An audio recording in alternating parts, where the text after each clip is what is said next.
રાજકોટ મહાનગરપાલિકાના મેયર જે રાજકોટના પ્રથમ નાગરિક છે, જનરલ બોર્ડમાં કહેવામાં આવ્યું તમારા આ પ્રશ્ન પછી તમને સાંભળવામાં આવશે, તમારા પ્રશ્નો લેવામાં આવશે અને એની ચર્ચા કરવામાં આવશે. એમાં કમિશનર મેયર બોલીને ફરી ગયા છે. આ એજન્ડાની આઈટમો છે. એજન્ડાની આઈટમો જનરલ બોર્ડમાં એક પણ એજન્ડાની આઈટમ વાંચી નથી. એ હકીકતમાં બંધારણની રીતે વિરુદ્ધ છે. આ જે ટીપી સ્કીમની એજન્ડા છે એ તમામ વાંચવા જોઈએ, જેના કરીને રાજકોટની પ્રજાને ખબર પડે કે આગામી દિવસોમાં અમારા વિસ્તારમાં શું શું ફેરફાર થાય છે. આ નાના માણસોની જમીનો કઈ રીતે હડપાઈ જાય છે એની આ પેરવી છે. કોઈ પ્રારંભિક કોઈ હોય છે, કોઈ આંતરિક હોય છે, કોઈ લાસ્ટ હોય છે, છેલ્લી ફાઇનલ દરખાસ્તો આ જુદી જુદી ટીપી સ્કીમો દ્વારા ભ્રષ્ટાચાર થઈ રહ્યો છે એવું મારું જાહેરમાં નિવેદન છે. રાજકોટ મહાનગરપાલિકાનું જનરલ બોર્ડ દર 2 મહિને મળતું હોય છે. તે બોર્ડ આજે 20 તારીખે રાજકોટ મહાનગરપાલિકાનું આ જનરલ બોર્ડ મળેલું હતું. તેમાં ભાજપના 13 કોર્પોરેટર, કોંગ્રેસના 3 કોર્પોરેટર એમ કુલ 16 કોર્પોરેટરે પોતાના 30 પ્રશ્નોની રજૂઆત કરેલી હતી. તેમાં પહેલો પ્રશ્ન વોર્ડ નંબર 5ના કોર્પોરેટર રસીલાબેન સાકરિયાનો હોય તે પ્રશ્ન ચાલુ હતો. તેની જવાબ દેવાની કમિશનર સાહેબ તૈયારી હોય અને તેનો જવાબ ચાલુ પણ હતો. જ્યારે કોંગ્રેસને પોતાના પ્રશ્નની રજૂઆત, પહેલા પ્રશ્ન ચાલુ હોય અને પોતાના પ્રશ્નની રજૂઆત વચ્ચે હલ્લાબોલા કરીને કરેલી હતી. કમિશનર સાહેબ અને મેયરની ઓફિસની અંદર ક્યારે પણ રજૂઆત કરવા માટે પોતે આવેલા નથી. સ્વાભાવિક છે, જે તે પોતાના વિસ્તારના કોર્પોરેટર હોય તો તેના પ્રશ્નનું જે પણ સોલ્યુશન હોય તે અહીંથી અમે કરેલું છે. 15 નંબર વોર્ડની અંદર પણ અમે કામગીરી, રાજકોટનો એ વોર્ડની અંદર પણ કામગીરી કરેલી છે. હલ્લાબોલા કરવો એનો સ્વભાવ છે સ્વાભાવિક રીતે. એટલે તો આપણે જોઈ છીએ કે અત્યારે કોંગ્રેસ છે મૃતપાય અવસ્થામાં છે.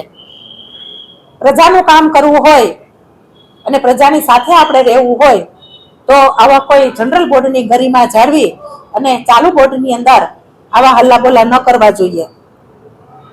વસરામભાઈ સાગઠે જ્યારે પોતે પ્રશ્નની રજૂઆત જનરલ બોર્ડની અંદર કરી પણ ક્યારેય ઓફિસે એ લોકો પ્રશ્નની રજૂઆત કરવા માટે આવેલા નથી.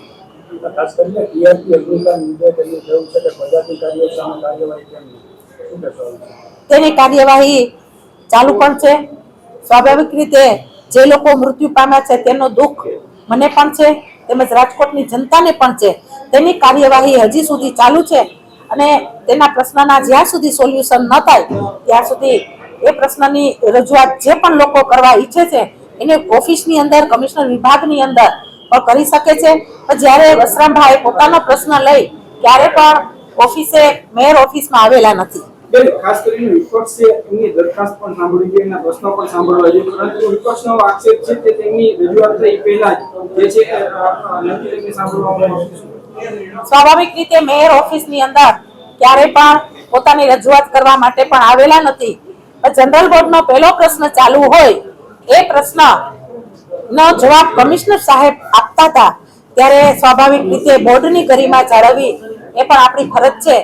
એટલા માટે થઈને મેયર ઓફિસની અંદર આપ પ્રશ્ન આપો, તમારી રજૂઆત ચોક્કસપણે અમે સાંભળશું. એ રજૂઆત એને બોર્ડની અંદર જ્યારે હલ્લાબોલાથી કરેલી હતી પણ એ ઓફિસની અંદર ખરેખર એને આવવું જોઈએ. તો એ પ્રશ્ન એનો શું છે, બધા પ્રશ્ન સાંભળીએ, એનો પ્રશ્ન પણ અમે સાંભળીશું.